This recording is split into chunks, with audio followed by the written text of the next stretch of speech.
ये सरपुरुष यानी ज्योति निरंजन काल निकला एक मनुष्य रूप में। इन दोनों से कहा कि अक्षर पुरुष तुम निंद्रा में थे, आकाशवाणी की परमात्मा ने बाहर से, और तुम बाहर आओ, तुझे जगाने के लिए सब लीला की गई है, तू बाहर आओ। दोनों जने वो दोनों बाहर आ गए और उनसे कहा कि तुम अचिंत के द्वीप में रहो, तीनों एक द्वीप में। वो तीनों दोनों वो चले गए, एक अचिंत हो गया। अब कुछ दिनों के बाद ये सरपुरुष ज्योति निरंजन कहो, सरपुरुष कहो और अक्षर पुरुष कहो, चाहे परब्रह्म कहो, ये दोनों अचिंत के लोक में रहने लगे।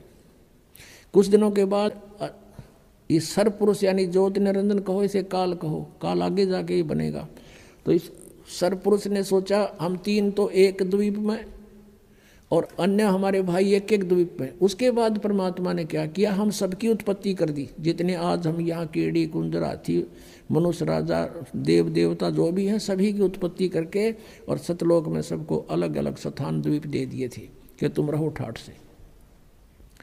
तो इसको ये चिंता होगी, दुख हुआ, ईर्षा हुई कि हम तो तीनों एक लोक में, सारे सब अब अपने अलग अलग स्वतंत्र रह रहे हैं। तो इसने तप करना शुरू किया। 70 युग जब तप किया, प्रभु ने पूछा तू क्या चाहता है, परमेश्वर ने पूछा तू क्या चाहता है।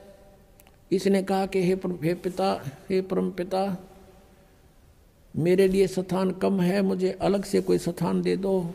तो परमेश्वर ने इसको 21 ब्रह्मांड दे दिए, जैसे कोई धनी पिता अपने पुत्र को 21 प्लाट दे दे, अगले 21 प्लाट। वहाँ ये गया, रहने लगा। इसने देखा लेकिन वहाँ खाली पड़ा था, इसने सोचा कुछ कंस्ट्रक्शन हो। इसने 70 युग तब फिर किया। हम कैसे फंसे यहाँ पर, इस काल के साथ कैसे आ गए यहाँ इतने गंदे लोक में। हमने वहाँ पर गलती की थी।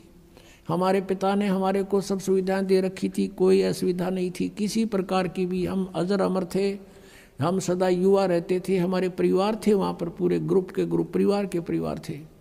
सतलोक में सृष्टि है ऐसी ही है, लेकिन वहाँ के हंस आत्मा है, वहाँ मृत्यु नहीं होती, बुढ़ापा नहीं होता, सदाबहार वृक्ष रहते हैं, कोई राग द्वेष नहीं, कोई बाह्य